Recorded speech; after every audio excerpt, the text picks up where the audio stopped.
Éric Maria Remarque. À l'Ouest, rien de nouveau. Traduit de l'allemand par Alzire Ella et Olivier Bournac. Préface. C'est l'homme d'un seul livre, a-t-on dit d'Éric Maria Remarque et d'À l'Ouest, rien de nouveau, écrit à 29 ans et qui, dès sa parution, eut plusieurs millions de lecteurs. D'ordinaire, il faut beaucoup de temps et d'endurance pour composer ce qu'on nomme dans les manuels de littérature une œuvre. Cela ressemble à un interminable marathon. Une vie est trop courte pour venir à bout de la recherche du temps perdu, dont Proust n'a pas eu le temps de corriger les dernières épreuves. Mais il arrive aussi qu'un premier livre, écrit dans l'urgence, atteigne une zone magnétique qu'il sera impossible à son auteur de retrouver par la suite. Dans le Berlin des années 20, un journaliste sportif du nom d'Éric Maria Remarque aimait les cocktails compliqués, les voitures de course et les chiens. Il se confiait parfois à quelques amis qu'il rencontrait au Romanische Café. Il travaillait, disait-il, à un livre sur la guerre. Le jeune Billy Wilder, il n'avait encore tourné aucun film, lui faisait part de son scepticisme. C'était un sujet qui n'intéressait plus personne. Depuis 10 ans, on tâchait d'oublier la guerre.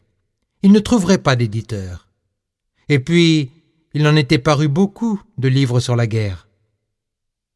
À vrai dire, ils avaient été écrits jusque-là par des hommes plus âgés que Remarque, et qui n'avaient pas connu le front et les tranchées comme lui à 17 ans, parmi des milliers d'adolescents que les grands aînés, les mauvais maîtres et les hommes politiques envoyaient sans scrupule à la mort, avec de fermes discours et de beaux encouragements. On avait fait silence sur le calvaire qu'avaient enduré ces très jeunes gens, ou alors les mots, quand on en parlait, sonnaient faux. L'un des privilèges de la littérature, c'est justement de rompre le silence, de crever la carapace du conformisme, des idéologies et des mensonges politiques, de dire « je » au nom de ceux qui n'ont pas pu parler ou que personne ne voulait entendre. Cela s'appelle « cracher le morceau ». Pas besoin d'élever le ton. Il suffit de dire « oui, c'était comme ça et pas autrement ».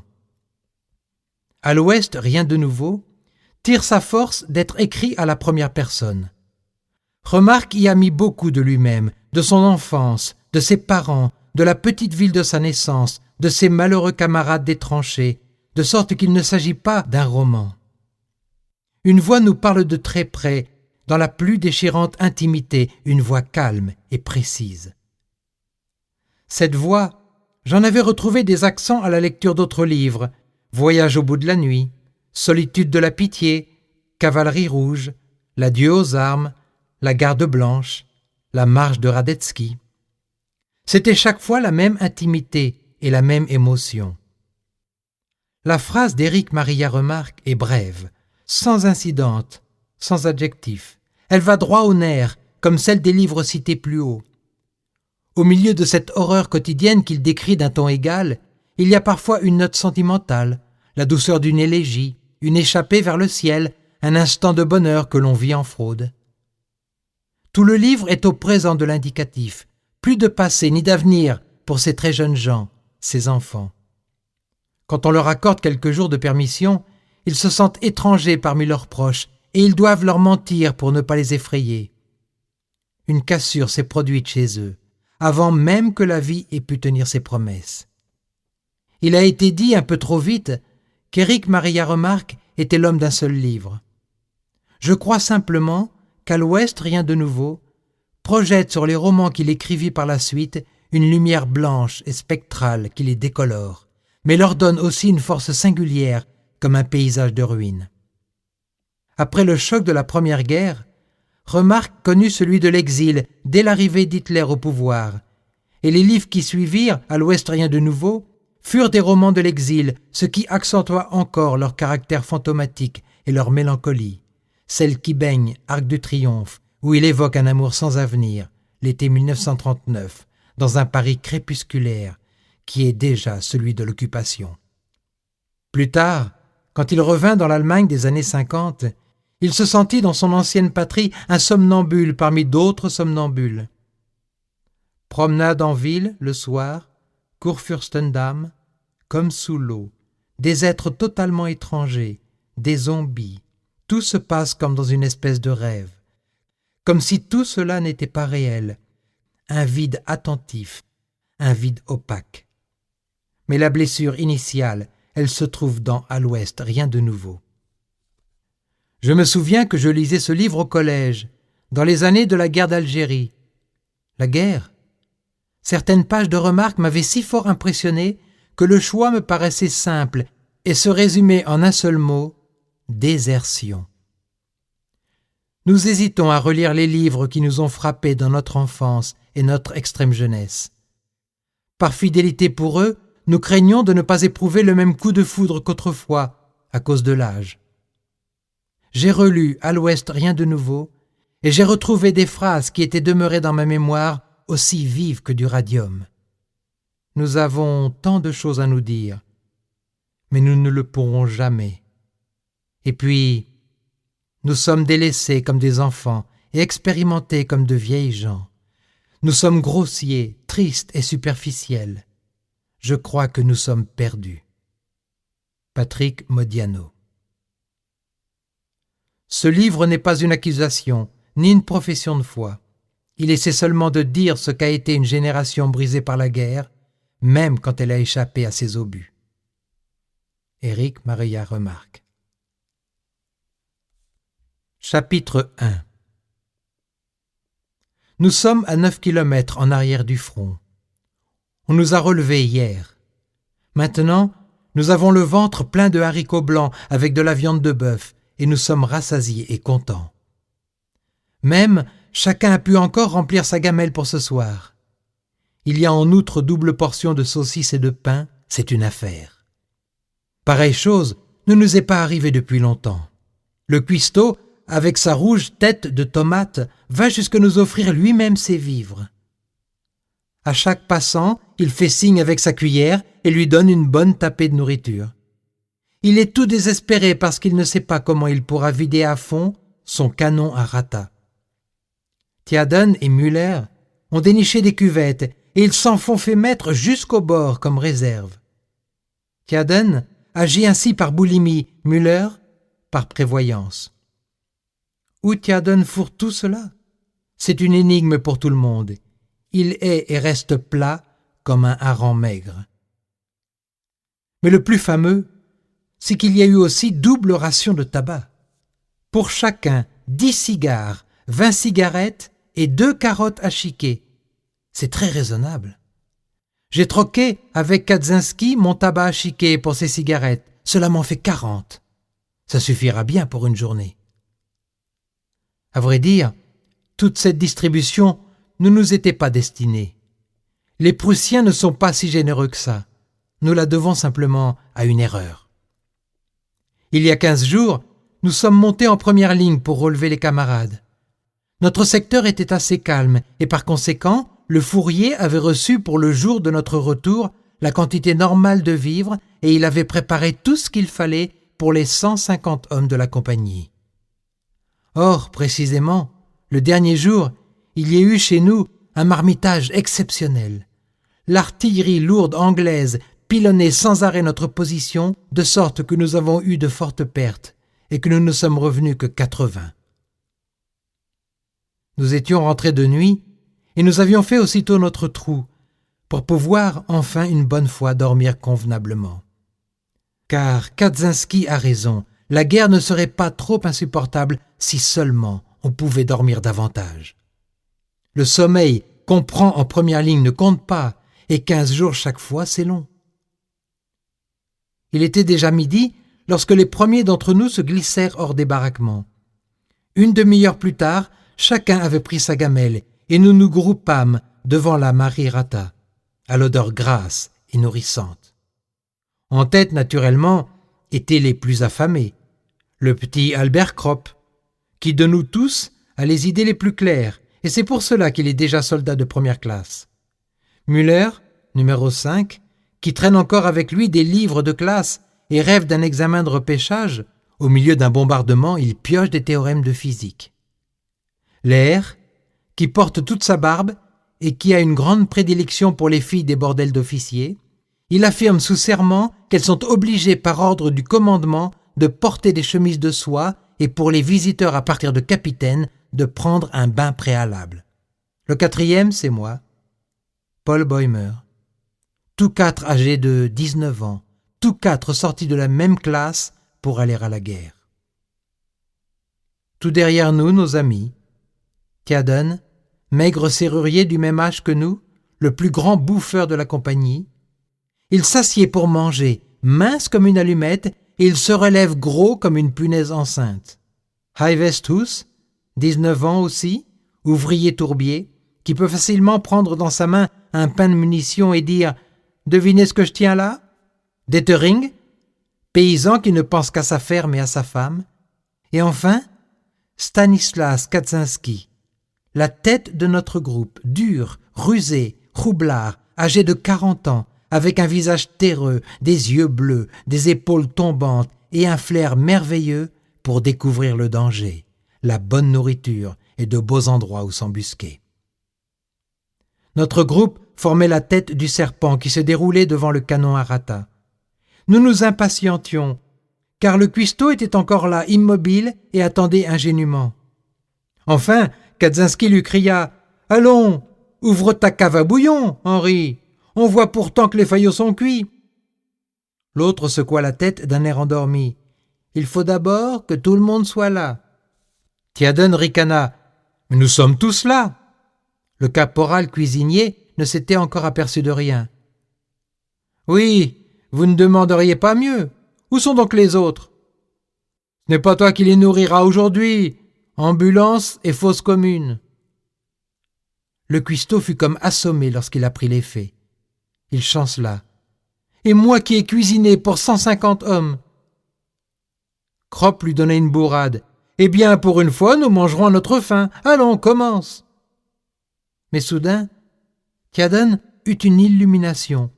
Sa figure pointue de souris prit un teint luisant, ses yeux se rapetissèrent de malice, ses joues tressaillirent et il s'approcha le plus qu'il put. « Mais alors, mon vieux, tu as reçu aussi du pain pour 150 hommes, hein ?» Le caporal, encore estomaqué et l'esprit ailleurs, fit un signe de tête affirmatif. Tjaden le saisit par la veste. « Et aussi de la saucisse ?» La tête de Tomate fit oui de nouveau. Les mâchoires de Tjaden tremblaient. « Et aussi du tabac ?»« Oui, de tout. » Tjaden regarda autour de lui d'un air radieux. « Nom de Dieu, c'est ce qu'on appelle avoir de la veine. Alors tout va être pour nous, chacun va recevoir. Attendez donc, ma foi oui, exactement double ration. » Mais voici que la Tomate revint à la vie et déclara « Non, ça ne va pas. » Alors nous aussi, nous nous éveillâmes et nous poussâmes en avant. « Pourquoi donc que ça ne va pas, vieille carotte ?» demanda Kaczynski. « Ce qui est pour 150 hommes ne peut pas être pour 80. C'est ce que nous te ferons voir, » grogna Müller. « Le fricot si vous voulez, mais les rations je ne puis vous en donner que pour 80, » persista la Tomate. Kaczynski se fâcha. « Tu veux te faire ramener à l'arrière, n'est-ce pas ? Tu as eu de la bectance non pas pour 80 hommes, mais pour la 2e compagnie, suffit. Tu vas nous la donner, la 2e compagnie, c'est nous. » Nous serrâmes de près le gaillard. Personne ne pouvait le souffrir. Plusieurs fois déjà, il avait été cause que dans la tranchée nous avions reçu la nourriture avec beaucoup de retard et toute froide, parce que, quand il y avait un peu de bombardement, il n'osait pas s'avancer suffisamment avec ses marmites, de sorte que nos camarades, en allant chercher le manger, avaient à faire un chemin beaucoup plus long que ceux des autres compagnies. Boulke, de la première par exemple, était un bien plus chic type. Il avait beau être gras comme une marmotte, lorsque c'était nécessaire, il traînait lui-même les plats jusqu'à la première ligne. Nous étions précisément de l'humeur qu'il fallait, et à coup sûr, il y aurait eu de la casse, si notre commandant de compagnie ne s'était pas trouvé à venir. Il demanda la raison de la dispute et se contenta de dire « Oui, nous avons eu hier de lourdes pertes. » Puis il regarda dans la chaudière. « Les haricots ont l'air bons. » La Tomate fit signe que oui. « Cuits avec de la graisse et de la viande. » Le lieutenant nous regarda. Il savait ce que nous pensions. Il savait aussi beaucoup d'autres choses, car il avait grandi parmi nous, et il n'était que caporal quand il était venu à la compagnie. Il souleva encore une fois le couvercle de la chaudière et renifla. En s'en allant, il dit « Apportez-moi aussi une pleine assiette, et on distribuera toutes les rations, ça ne nous fera pas de mal. » La tomate prit un air stupide, tandis que Théaden dansait autour de lui. « Ça ne te fait aucun tort à toi. On dirait que les subsistances lui appartiennent. Allons, commence, vieux fricoteur, et ne te trompe pas en comptant. »« Va te faire foutre !» hurla la tomate. Il était tout dérouté. Une pareille chose ne pouvait pas entrer dans son esprit. Il ne comprenait plus le monde où il se trouvait. Et comme s'il avait voulu montrer que maintenant tout lui était égal, de son propre mouvement, il distribua encore par tête une demi-livre de miel artificiel. Aujourd'hui, c'est vraiment une bonne journée. Même le courrier est là. Presque tout le monde a reçu des lettres et des journaux. Maintenant, nous déambulons vers le pré derrière les baraquements. Crop a sous son bras le couvercle d'un fût de margarine. À droite, au bord de la prairie, on a bâti de grandes latrines communes, un édifice solide avec un toit. Cependant, c'est bon pour les recrues qui n'ont pas encore appris à tirer parti de tout. Nous cherchons quelque chose de mieux. Effectivement, sont disséminées partout de petites caisses individuelles servant à la même fin. Elles sont carrées, propres, toutes en bois, bien hermétiques, avec un siège commode et irréprochable. Sur les côtés se trouvent des poignées de sorte qu'on peut les transporter. Nous en disposons 3 en cercle et nous y prenons confortablement place. Nous ne nous lèverons pas de là avant 2 heures. Je me rappelle encore comment, au début, étant recrues, nous étions gênés à la caserne lorsque nous devions utiliser les latrines communes. Il n'y a aucune porte et 20 hommes sont assis là, à côté l'un de l'autre, comme dans le train. D'un seul coup d'œil, on peut les passer en revue. C'est que précisément, le soldat doit être soumis à une surveillance constante. Depuis lors, nous avons appris à surmonter bien plus que ce petit sentiment de honte. Avec le temps, nous en avons vu d'autres. Mais ici, en plein air, la chose est véritablement un délice. Je ne comprends plus pourquoi, autrefois, nous fermions timidement les yeux sur ces affaires-là, car elles sont aussi naturelles que le boire et le manger. Et l'on n'aurait peut-être pas besoin d'en parler ici si elles ne jouaient pas un rôle essentiel et si précisément elles n'avaient pas été pour nous une nouveauté, car pour les anciens, il y avait longtemps que cela allait de soi. Plus que pour tout autre homme, l'estomac et la digestion sont pour le soldat un domaine familier. Il en tire les 3/4 de son vocabulaire, et l'expression de la joie la plus intense ou celle de l'indignation la plus profonde y trouve ce qu'elles peuvent avoir de plus vigoureux. Il est impossible de parler de façon plus concise et plus claire. Nos familles et nos professeurs seront bien étonnés lorsque nous rentrerons dans nos foyers, mais ici, c'est la langue universelle. Pour nous, ces choses-là ont retrouvé le caractère de l'innocence, parce qu'elles se passent forcément en public. Qui plus est, elles vont pour nous tellement de soi que nous apprécions le confortable de l'opération, tout autant, par exemple, qu'une partie de cartes menée à bonne fin dans un endroit où l'on n'a pas à craindre les obus. Ce n'est pas pour rien que pour désigner des racontards de toute espèce, on a inventé l'expression « rapport de chiottes ». Ces lieux-là sont pour les militaires les coins à cancans et l'équivalent des tables d'habitués. En ce moment, nous nous sentons mieux que dans n'importe quel water-closet aux blanches faïences luxueuses. Là, il ne peut y avoir que de l'hygiène, mais ici, il y a du bien-être. Ce sont des heures d'une insouciance admirable. Au-dessus de nous, le ciel bleu. À l'horizon sont suspendus des ballons captifs de couleur jaune traversés de lumineux rayons, ainsi que les petits nuages blancs des shrapnels. Parfois, lorsqu'ils poursuivent un aviateur, ils se déploient en une haute gerbe. Le grondement sourd du front nous parvient comme un orage très lointain. Le bourdonnement des frelons qui passent domine déjà ce bruit. Et tout autour de nous s'étend la prairie en fleurs. Les tendres pointes de l'herbe se balancent. Des papillons blancs s'approchent en voltant. Ils planent dans le vent chaud et moelleux de l'été arrivé à sa maturité. Quant à nous, nous lisons des lettres et des journaux. Nous fumons. Nous ôtons nos calots et nous les posons à terre à côté de nous. La brise joue avec nos cheveux. Elle joue avec nos paroles et nos pensées. Les 3 caisses sur lesquelles nous sommes assis sont au milieu des coquelicots rouges et éclatants. Nous plaçons sur nos genoux le couvercle du fût de margarine. Nous avons ainsi un bon support pour jouer au scat. Crop a apporté les cartes. De temps en temps, on intercale une partie de rami. On pourrait rester là éternellement. Les sons d'un accordéon nous arrivent des baraquements. Parfois, nous posons les cartes et nous nous regardons. Alors l'un de nous dit « Mes enfants, ou bien « Ça aurait pu mal tourner. » Et nous restons un instant silencieux. Il y a en nous un sentiment contenu et puissant, chacun s'en rend compte. Il n'est pas nécessaire pour cela de parler beaucoup. Il aurait pu facilement arriver qu'aujourd'hui, nous ne soyons pas là, assis sur nos chiottes. Il s'en est fallu de très peu.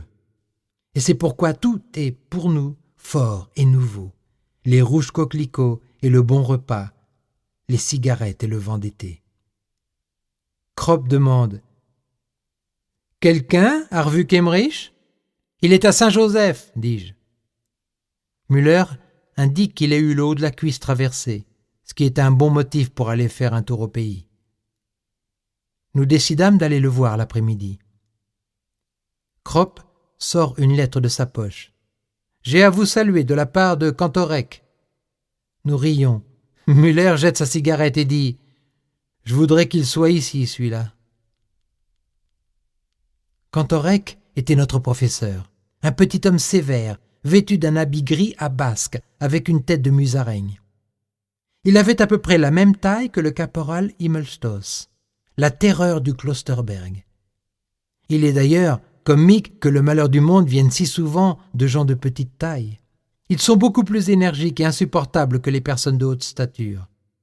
Je me suis toujours efforcé de ne pas faire partie de détachements commandés par des chefs de petite taille. Ce sont le plus souvent de maudits trosses. Cantorek, pendant les leçons de gymnastique, nous fit des discours jusqu'à ce que notre classe tout entière se rendît en rang sous sa conduite au bureau de recrutement pour demander à s'engager. Je le vois encore devant moi, avec ses lunettes qui jetaient des étincelles, tandis qu'il nous regardait et qu'il disait d'une voix pathétique « Vous y allez tous, n'est-ce pas, camarades ?» Ces éducateurs-là ont presque toujours leur pathétique près dans la poche de leur gilet. Il est vrai qu'ils le distribuent à toute heure, sous forme de leçons. Mais alors, nous ne pensions pas encore à cela. Toutefois, l'un d'entre nous hésitait et ne voulait pas marcher. C'était Joseph Boehm, un gros gaillard jovial. Mais il finit par se laisser persuader. Il faut ajouter que sinon, il se serait rendu impossible. Peut-être que d'autres pensaient comme lui, mais personne ne pouvait facilement s'abstenir, car en ce temps-là, même père et mère nous jetaient vite à la figure le mot de lâche. C'est qu'alors, tous ces gens-là n'avaient aucune idée de ce qui allait se passer. À proprement parler, les plus raisonnables, c'étaient les gens simples et pauvres. Dès le début, ils considérèrent la guerre comme un malheur, tandis que la bonne bourgeoisie ne se tenait pas de joie, quoique ce fût elle, justement, qui aurait plutôt pu se rendre compte des conséquences. Kaczynski prétend que c'est la faute à l'instruction qui nous rend bêtes, et ce que dit Kat, il ne le dit pas sans y avoir bien réfléchi. Chose curieuse, Boehm fut un des premiers à tomber. Lors d'une attaque, il reçut un coup de feu dans les yeux, et nous le laissâmes pour mort sur le terrain. Nous ne pûmes pas l'emporter avec nous, parce que nous fûmes obligés de reculer précipitamment. L'après-midi, nous l'entendîmes tout à coup appeler, et nous le vîmes qui essayait de ramper en avant des tranchées. Il ne s'était qu'évanoui. Mais comme il n'y voyait plus et que ses souffrances le rendaient fou, il négligea de s'abriter, de sorte qu'il fut tué avant que quelqu'un ait pu s'approcher pour le ramener. Naturellement, on ne peut pas rendre Cantorek responsable de la chose.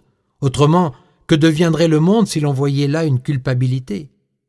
Il y a eu des milliers de Cantorek qui tous étaient convaincus d'agir pour le mieux, d'une manière commode pour eux. Mais c'est précisément pour cela que, à nos yeux, ils ont failli. Ils auraient dû être, pour nos 18 ans, des médiateurs et des guides nous conduisant à la maturité, nous ouvrant le monde du travail, du devoir, de la culture et du progrès, préparant l'avenir. Parfois, nous nous moquions d'eux et nous leur jouions de petites niches, Mais au fond, nous avions foi en eux. La notion d'une autorité dont ils étaient les représentants comportait à nos yeux une perspicacité plus grande et un savoir plus humain. Or, le premier mort que nous vîmes anéantit cette croyance. Nous dûmes reconnaître que notre âge était plus honnête que le leur. Il ne l'emportait sur nous que par la phrase et l'habileté. Le premier bombardement nous montra notre erreur et fit s'écrouler la conception des choses qu'ils nous avaient inculquées. Ils écrivaient, ils parlaient encore, et nous voyions des ambulances et des mourants. Tandis que servir l'État était pour eux la valeur suprême, nous savions déjà que la peur de la mort était plus forte. Malgré cela, nous ne devînmes ni émeutiers, ni déserteurs, ni lâches. Tous ces mots-là leur venaient si vite à la bouche. Nous aimions notre patrie tout autant qu'eux, et lors de chaque attaque, nous allions courageusement de l'avant. Mais déjà nous avions appris à faire des distinctions, nous avions tout d'un coup commencé à voir, et nous voyions que de leur univers rien ne restait debout. Nous nous trouvâmes soudain épouvantablement seuls, et c'est tout seul qu'il nous fallait nous tirer d'affaire. Avant de nous mettre en route pour aller voir Kemmerich, nous faisons un paquet de ses affaires.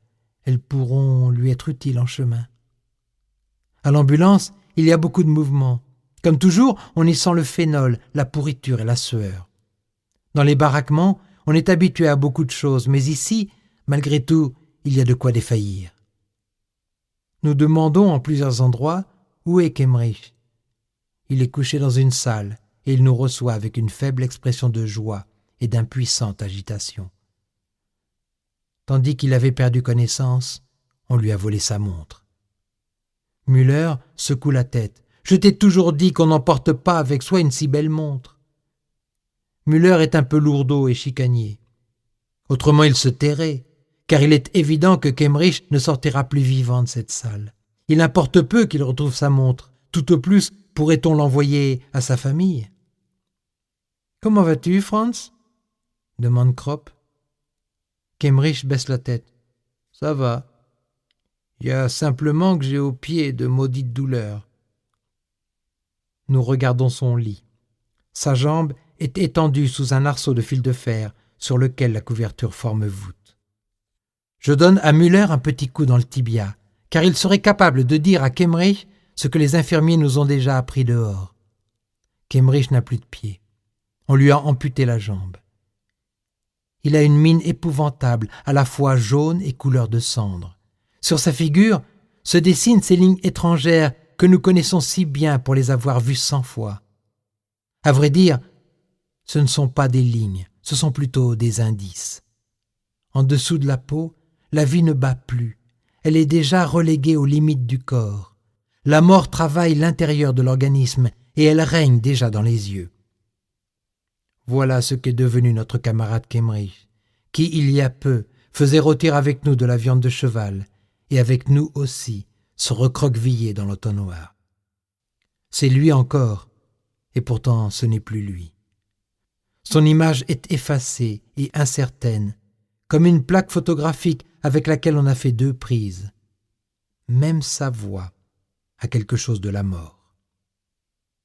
Je pense à la manière dont nous sommes partis pour le front.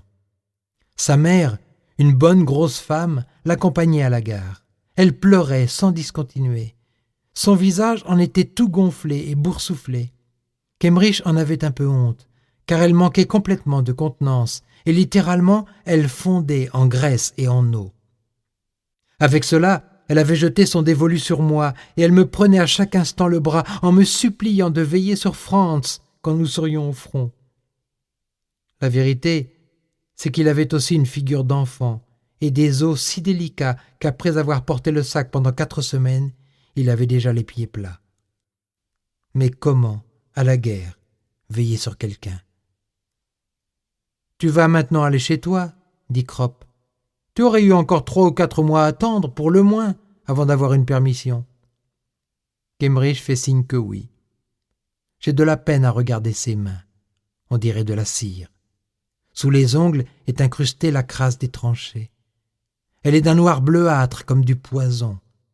Je songe que ses ongles continueront de pousser comme une végétation souterraine et fantastique lorsque Kemerich depuis longtemps ne respirera plus. Je vois devant moi la chose, ils se tordent en tire-bouchons et croissent toujours, en même temps que les cheveux, sur le crâne qui se décompose comme de l'herbe sur un sol fertile, exactement comme de l'herbe. Comment cela peut-il être? Müller se penche. « Nous avons apporté tes affaires, Franz. » Kemerich fait signe de la main. « Mets-les sous le lit. » C'est ce que fait Müller. Kemerich reparle de sa montre. Comment le tranquilliser sans lui inspirer de la méfiance? Müller reparaît en tenant à la main une paire de bottes d'aviateur. Ce sont de magnifiques bottes anglaises, de cuir jaune et souple, qui montent aux genoux et qu'on lace jusqu'en haut, un article très envié. Müller, en les regardant, est plein d'admiration. Il tient leurs semelles contre ses propres chaussures toutes grossières et il demande « Tu veux donc emporter tes bottes, Franz ?» Nous trois n'avons qu'une pensée. Même s'il guérissait, il ne pourrait en utiliser qu'une. Par conséquent, elle serait pour lui sans valeur.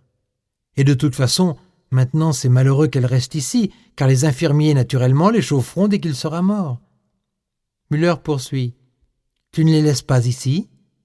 Kemerich ne veut pas. C'est ce qu'il a de meilleur. « Mais nous pouvons faire un échange, reprend Müller.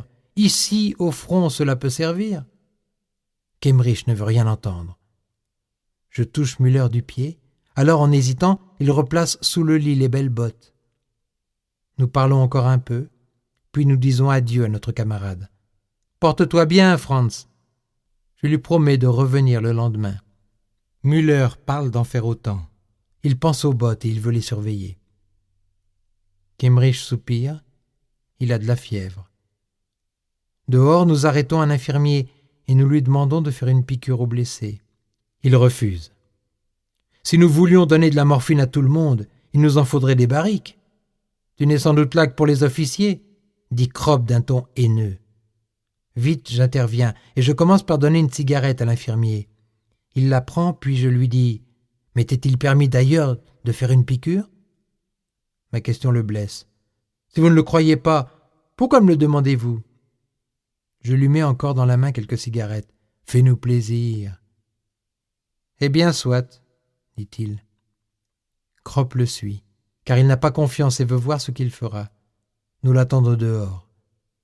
Müller reparle des bottes. Elles m'iraient admirablement. Avec ces bateaux-ci, je t'attrape ampoule sur ampoule. Crois-tu qu'il tiendra jusqu'à demain, après le service? S'il meurt la nuit, adieu les bottes. Albert revient. Il demande « Que pensez-vous de… » Il est foutu, dit Müller catégoriquement. Nous reprenons le chemin de nos baraquements.